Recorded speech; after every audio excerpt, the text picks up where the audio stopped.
percent less fat, more So much money flowing in a single. You're under arrest. most everyone took it to movie की शुरुआत phoenix Arizona में दिखाई जाती है। शहर से थोड़ी दूर पे रहने वाली एक हाउसवाइफ जिसका नाम कोनी है, उसे आधी रात पे अपने खुद के घर में अरेस्ट किया जाता है। वो अपने लिए स्टैंड लिए बिना हार मान लेती है। तभी वो बैठ के याद करती है कि कैसे महीनों पहले ये सब शुरू हुआ था। कोनी पहले 3 बार रेस वॉकिंग के लिए ओलंपिक में गोल्ड मेडल जीत चुकी है, पर इससे कोई अमीर या फेमस नहीं होता। आजकल वो अपने पति रिक के साथ रहती है, जो एक IRS ऑडिटर है। उनके रिश्ते में काफी परेशानी चल रही होती है। रिक और कोनी इलाज पे काफी पैसे बर्बाद करते हैं क्योंकि उनका बच्चा नहीं हो पा रहा है, और जब कोनी फाइनली प्रेग्नेंट हो जाती है तो वो बच्चा खो देती है। उसी समय रिक फैसला करता है कि वो काम पे ट्रैवल करने की नौकरी करेगा ताकि महीने के 3 हफ्ते उसे घर न आना पड़े। जब रिक घर पे होता है तो वो कोनी के साथ बिल्कुल अच्छा व्यवहार नहीं करता। वो उसे हर समय याद कराता रहता है कि उसके पास कोई नौकरी नहीं है, और उसी के कारण उसके काफी पैसे बर्बाद हुए। साथ में रिक कोनी को उसके कूपन्स के पागलपन के लिए भी डांटता है। कूपन्स की बात सच है। कोनी कूपन्स इकट्ठा करके बहुत ज्यादा सामान खरीद के नर्सरी में रख देती है। वो अलमारियां भर के अपने दुख से जूझती है। रिक के ज्यादा आसपास न रहने का फायदा है कि कोनी ने अपने पड़ोसी जोजो से अच्छी दोस्ती कर ली है। जोजो का पैसा बचाने का यूट्यूब चैनल है और वो भी कूपन्स के लिए पागल है। जोजो अपनी माँ जोजी के साथ रहती है और कुछ समय पहले ही उसकी ID कार्ड चोरी हो गई, जिस कारण उसको नौकरी नहीं मिल रही है। अब अपने खाली समय में जोजो डाक या अल के साथ इश्कबाजी करती है और घर घर जाके मेकअप बेचती है, पर वो काम भी अच्छा नहीं चल रहा है। जब भी कोनी बाजार जाती है तो वो कैशियर ग्रेग को अपने खरीदे हुए सामान के बदले बहुत सारे कूपन्स देती है, जिस वजह से लाइन में लगे लोगों को काफी देर इंतजार करना पड़ता है। पर साथ ही में उसका बिल जो $100 से ऊपर का होता है वो कूपन्स के लगने पर $16 रह जाता है। कोनी हमेशा एक बात बोलती है कि अगर आप पेनीज पे ध्यान देंगे तो डॉलर्स खुद बच जाएंगे। एक दोपहर किराने का सामान नर्सरी की अलमारियों पर रखते समय कोनी दीवार पे लगे बच्चे के वॉलपेपर को देख के दुखी हो जाती है, तो वो फैसला करती है कि वो ढेर सारे सीरियल्स खाएगी, जिसको खा के शायद वो डिप्रेशन से बाहर आ जाए। वो सीरियल्स बासी हो चुके हैं। कोनी को जितना भी गुस्सा आया होता है वो उसी गुस्से के साथ उस सीरियल्स कंपनी को शिकायत करने के लिए मेल करती है। कुछ दिनों बाद कोनी को कंपनी से बासी सीरियल के लिए माफी मांगते हुए चिट्ठी मिलती है और साथ में मुफ्त सीरियल खरीदने का कूपन भी मिलता है। जब कोनी इतराकर बाजार जाती है उस कूपन से खरीदारी करने, तो ग्रेग बताता है कि वो कोई खास नहीं है। शिकायत करने में सभी को मुफ्त कूपन मिलते हैं। अब ये बात सुन के कोनी उत्सुक हो जाती है और वो अलग अलग कंपनियों को चिट्ठियां लिख देती है, चाहे उनके सामान में कोई खराबी ना हो तो भी। अब ये सब करके उसे मुफ्त का सामान खरीदने के बहुत सारे कूपन्स मिलते हैं। कोनी वो कूपन्स जोजो को दिखाती है, जो इस तरह की रणनीति को देखकर चौंक जाती है। वो कोनी से कूपन खरीदने की कोशिश करती है क्योंकि वो कूपन अभी भी उस सामान की वास्तविक कीमत से सस्ता होगा। जोजो के प्रस्ताव को सुन के कोनी को यह एहसास होता है कि उसे जो सामान मुफ्त में मिला है उसे बेचने से उसको 100% लाभ होगा और इससे बहुत अच्छा धंधा चलेगा। इंटरनेट पर खोज करने के बाद उसे पता चलता है कि कूपन मैक्सिको में बना है, जो उसके घर से ज्यादा दूर नहीं है, इसलिए वो वहां जा सकते हैं और उधर से दोबारा बेचने के लिए कूपन का गुच्छा चुरा सकते हैं। जोजो ये सब करने के लिए पहले हामी नहीं भरती, मगर वो कर्जे में डूबी रहती है, इसलिए वो मदद करने को तैयार हो जाती है। दूसरी तरफ नेवेडा में नुकसान निवारण करने के अधिकारी केन एक बाजार में अपना काम कर रहे हैं। तभी एक कैशियर को कूपन के कारण दिक्कत होती है। केन कूपन को देख के जल्दी ये बता देता है कि वो नकली है। मैनेजर पूछता है कि क्या वो उसको बदल सकते हैं, क्योंकि वो बूढ़ी औरत बहुत सालों से उनकी ग्राहक है, लेकिन केन मना कर देता है क्योंकि नियम सबके लिए एक समान है। केन का स्वभाव बहुत ही खराब है, जिसकी वजह से बूढ़ी औरत उसको सुनाती है। ऐसी स्थिति बाद में होती है जब वो घर लौटने के लिए हवाई जहाज पर चढ़ता है। एक माँ उससे पूछती है कि क्या वो अपनी सीट उसकी बेटी के साथ बदल सकता है ताकि वो उसको हवाई जहाज से नीचे का सीन दिखा सके, लेकिन केन एक बच्चे की तरह मना कर देता है, ये कहते हुए कि ये बच्चे के लिए सबक है जो उसको सीखना चाहिए। जब वो आखिर में अपने खाली घर में आता है, केन गुस्से में टीवी पर चिल्लाता है। अगले दिन मैक्सिको में कोनी और जोजो कूपन फैक्ट्री में आते हैं और देखते हैं कि कर्मचारी अपनी शिफ्ट समाप्त करके जा रहे हैं। वो एल्जेंड्रो और रोजा से संपर्क करने का फैसला करते हैं, जो पहले से नियम तोड़ रहे हैं, पर वो खतरनाक नहीं लगते हैं। जोजो और कोनी गाड़ी में बैठकर उनका पीछा करते हैं और उन्हें लगता है कि वो उनको लूटने वाले हैं, लेकिन कोनी और जोजो उन्हें बताती है कि वो मदद मांगने के लिए वहाँ आए हैं। एल्जेंड्रो के घर में बातचीत करने के लिए उनका स्वागत किया जाता है। उन्हें पता चलता है कि रोजा प्रेग्नेंट है। फिर कोनी और जोजो उनके सामने अपना प्रस्ताव रखते हैं और कहते हैं कि अगर तुम कूपन चोरी करोगे तो वो अमेरिका में बेचेंगे और फिर मुनाफे का हिस्सा बांटेंगे। एल्जेंड्रो को ये एक अच्छा विचार नहीं लगता, लेकिन रोजा उसे अपने बच्चे के खातिर ऐसा करने के लिए मना लेती है। फैक्ट्री को हिस्से में बांटा हुआ है, जहाँ एल्जेंड्रो प्रिंटिंग में काम करता है और रोजा रिडेम्पशन में काम करती है। कुछ दिनों के बाद जोजो और कोनी को कूपन्स का पहला बॉक्स मिलता है। वो वेबसाइट बनाती हैं जिस पर उनको बेच देती हैं और जोजो के चैनल पर भी प्रमोट करती हैं। उनका काम बहुत जल्दी सफल हो जाता है और वो बहुत ज्यादा पैसा कमाती है, लेकिन जल्दी ये सुपरमार्केट भी देख लेती है। केन को उसके बहुत सारे मैनेजर चिट्ठी और फोन कॉल करके उसके द्वारा जितने भी पैसे लूज हुए हैं सभी के बारे में शिकायत करते हैं। इसलिए वो जांच शुरू करते हैं कि उसे किसी एक कूपन के पीछे क्रेडिट कार्ड नंबर मिल जाता है जिसने इन सारे कूपन्स को खरीदा है। 11 दिनों के काम के बाद केन उस हाउसवाइफ से मिलने जाता है जिसने उस कूपन का इस्तेमाल किया था और वो उसे कूपन बेचने वाली वेबसाइट के बारे में बताती है जिसे यूट्यूबर पर एक महिला द्वारा प्रमोट किया जाता है। जब केन काम पर लौटता है और वेबसाइट खोलता है तो वो मोटो देखता है कि यदि आप पेनीज का ध्यान रखेंगे तो डॉलर खुद बच जाएंगे। दूसरी तरफ जोजो और कोनी उदास हैं क्योंकि ज्यादा पैसा आने के कारण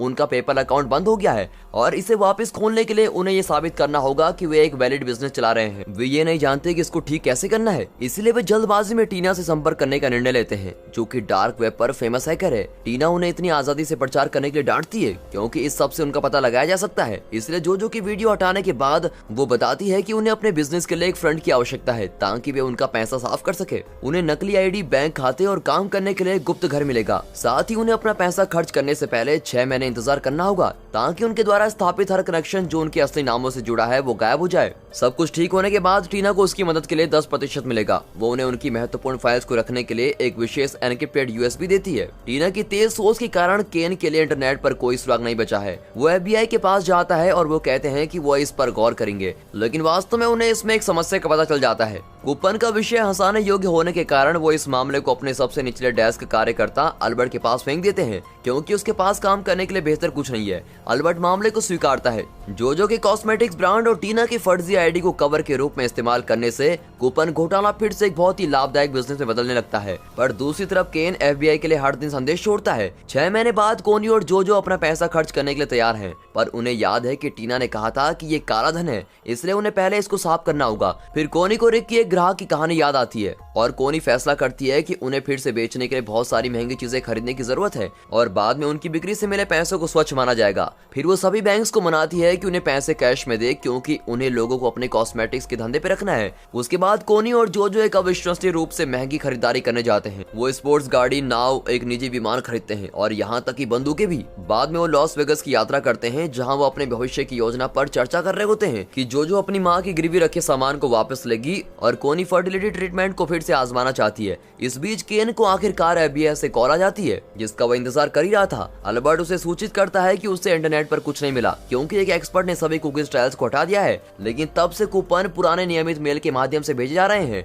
वो किसी ऐसे व्यक्ति को भेजेंगे जो वास्तव में मदद कर सकता है। 2 दिन बाद केन एक पोस्टल इंस्पेक्टर से मिलता है। सिमोन मामले को स्वीकारता है और केन को वेबसाइट से कुछ कूपन ऑर्डर करने के लिए कहता है ताकि वो सिस्टम को अच्छी तरह देख सके। जब लिफाफा कुछ दिनों बाद आता है, सिमोन जल्दी से लिफाफे को नोटिस करता है कि ये कहां से है। सिमोन जल्दी लिफाफे को नोटिस करता है कि ये कैंसास से है, लेकिन ये वास्तव में एरिज़ोना से आया है। ये उन्हें ऑनलाइन टिकट पर विशेष नंबर देखकर पता चलता है। वो जल्दी फोनिक्स जाने के लिए तैयार होता है और अपने साथ केन को ले जाने के लिए भी सहमत होता है क्योंकि वो पहले से ही सभी सुपरमार्केट को जानता है। कोनी फर्टिलिटी क्लिनिक में अपॉइंटमेंट लेती है और जोजो को अपने साथ समर्थन के लिए ले जाती है क्योंकि उसने रिक को नहीं बताया कि वो ऐसा कर रही है। डॉक्टर उसे सूचित करता है कि ये उसका आखिरी शॉट है, इसलिए कोनी अपने पति के बजाय डोनर के बीज का उपयोग करने का फैसला करती है। बाद में शाम को टीना उन्हें फिर से संपर्क करती है ताकि पता चल सके कि सारा पैसा कहाँ गया। जब वो उनकी बात सुनती है तो गुस्सा हो जाती है क्योंकि वो इस बात से चूक जाते हैं। जोजो के सौंदर्य प्रदर्शन ब्रांड का उपयोग करके वो पहले ही पैसे साफ कर चुके थे। अब उन्हें जितनी जल्दी हो सके वो सब कुछ बेच देना चाहिए जो उन्होंने खरीदा था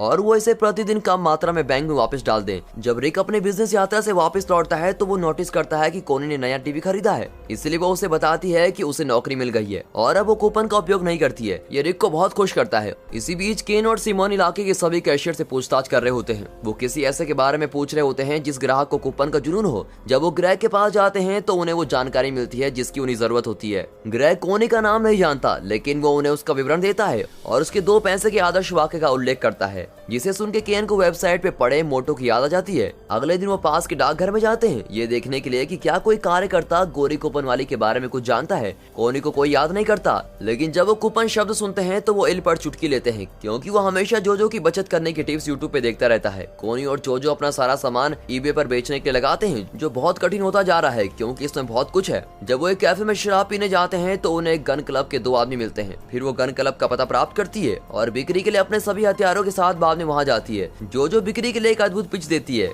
पर लीडर अभी भी उसको खरीदने से मना कर देता है, इसलिए वो दोनों सारे हथियार उन्हें डिस्काउंट के साथ देने के लिए सहमत हो जाते हैं और वे उन सबको खरीद भी लेते हैं। केन और सिमन एल से निजी तौर पर पूछताछ करते हैं, लेकिन वो उन्हें कोई जानकारी देने से इनकार कर देता है। रिहा होने के बाद वो जोजो के घर जाता है और उससे एक लिफाफे में एक नोट नियमित मेल के रूप में बिल के बीच में रख देता है जो जोजी बिना सोचे लेती है। अल जो ये नहीं जानता कि केन और सिमन ने उसका पीछा किया है और वो अपने वाहन में बाहर बैठे हैं और जब तक उन्हें जरूरत होगी वे घर के बाहर निगरानी करेंगे। जोजो के घर आने तक रात हो चुकी होती है और उनको एहसास होता है कि ये औरत ही है जो उस हाउसवाइफ ने यूट्यूब वीडियो पर देखी थी। जब जोजो अपनी गाड़ी से बाहर आती है तो वो नाचने लगती है क्योंकि उसने जो लेटेस्ट डील की होती है वो बहुत ही बड़ी की होती है। अगली सुबह जोजो का जोजी के साथ एक झगड़ा होता है और मेल पर कोई ध्यान नहीं देता, इसलिए वो हमेशा की तरह गुप्त घर के लिए ड्राइव करती है। केन और सिमन वहाँ उसका पीछा करते हैं और कोनी को भी देखते हैं और उसको ग्रेग के विवरण से बताई लड़की समझते हैं। अब सिमन और भी इंस्पेक्टर को इकट्ठा कर लेता है और अब उनके पास अधिक विवरण है। उसके लिए कोनी और जोजो की पहचान ढूंढना बहुत आसान है, खासकर जब वे ग्रेग को एक तस्वीर दिखाते हैं और वो इसकी पुष्टि करता है। उस रात बाद में जोजो को नींद आ रही होती है, इसलिए वो अपनी माँ की जांच करने के बाद रसोई में नाश्ता लेने जाती है। तभी वहाँ उसे आखिर में एल का नोट मिलता है जिसमें वो उसको शहर छोड़ने के लिए आग्रह करता है, लेकिन तब तक बहुत देर हो चुकी होती है। सिमन अपने आदमियों के साथ आता है और कोनी जोजो और जोजी को गिरफ्तार करता है। उनके घर और ठिकाने के बाद घर पर छापा मारा जाता है। टीवी पर गिरफ्तारी समाचार में जोजो का चेहरा देख एल हैरान हो जाता है। जब पूछताछ शुरू होती है रिक और जोजी जल्दी से कहते हैं कि उनका इससे कोई लेना देना नहीं है। जोजो मासूम बनने का खेल खेलने की कोशिश करती है और दिखावा करती है कि वो नहीं जानती कि वो किस बारे में बात कर रहे हैं, लेकिन उन्हें उसके वीडियो उसके कंप्यूटर पर मिल जाते हैं। दूसरी ओर कोनी अपना अपराध स्वीकार करती है, लेकिन वो ये सुनकर चौंक जाती है कि धोखाधड़ी करने के लिए उन्हें 40 साल तक जेल में रहना होगा। अगर उन्होंने आज तक जो भी किया वो उसकी पूरी जिम्मेदारी लेती है तो वो जोजो पर कम सजा देंगे, इसलिए कोनी सौदा स्वीकार कर लेती है। अब जोजो जमानत पर रिहा हो जाती है। वो सोचती है कि जोजी उनका इंतजार कर रही है, लेकिन वो वास्तव में एल होता है जो फूलों के साथ बाहर उसका इंतजार कर रहा होता है। अफसोस की बात यह है कि कोनी उतनी भाग्यशाली नहीं है। रिक केवल उसको डांटने के लिए जाता है और जमानत देने से इनकार कर देता है, इसलिए कोनी तलाक मांगती है। जांच जारी होती है और निरीक्षक कूपन का पता एलेजेंड्रो और रोजा के पास लगाते हैं, लेकिन जब तक उन्हें ये पता चलता है तब तक वो पहले गायब हो चुके होते हैं। कोनी एक महंगे वकील को काम पर रखती है और ये सही निर्णय साबित होता है। उसके बाद जोजो को 10 दिन की जेल प्लस 1 साल की परिवीक्षा, जबकि कोनी को पैरोल की संभावना के साथ 11 महीने की जेल हो जाती है। सिमन और केन इस परिणाम से बहुत खुश नहीं होते और राज्य के वकील से जवाब मांगते हैं जो बताते हैं कि जज महिलाओं के साथ आसान हो गए हैं, अब मामला खत्म हो गया है। सिमन को जाना होगा, लेकिन जाने से पहले वो केन से कहता है कि वो एक अच्छा आदमी है और वो उसके साथ काम करके बहुत खुश है, लेकिन उसे अपने रवैये को थोड़ा कम करने की जरूरत है। जैसे जैसे दिन बीतते हैं सबकी जिंदगी बदल जाती है। केन थोड़ा अच्छा होने लगता है, कोनी को तलाक मिल गया है जो वो चाहती थी और उपचार सफल हो गया, इसलिए वो एक बड़े प्रेग्नेंट पेट के साथ जेल में समय बिताती है। अधिकारियों ने अधिकांश घोटाले की कमाई जब्त की, लेकिन सौभाग्य से वो नर्सरी में डिब्बों को ये सोचकर अनदेखा कर देते हैं कि ये सिर्फ भोजन है, इसलिए जोजो उन डिब्बों को बचाने के लिए तैयार हो जाती है, ये जानकर कि कोनी उन सभी में पैसे छुपा कर रखी है। एल से मिलके वो और जोजो मोंटेग्रो चले जाते हैं, एक गैर प्रत्यक्ष देश, एक और सौंदर्य प्रदर्शन ब्रांड के तहत एक नया घोटाला शुरू करने के लिए। कोनी के आने की प्रतीक्षा में जब वो आखिर में मुक्त हो तो वो फिर से एक साथ काम कर सके। और ये मूवी दोस्तों यहीं पर खत्म हो जाती है। And finally thanks for watching.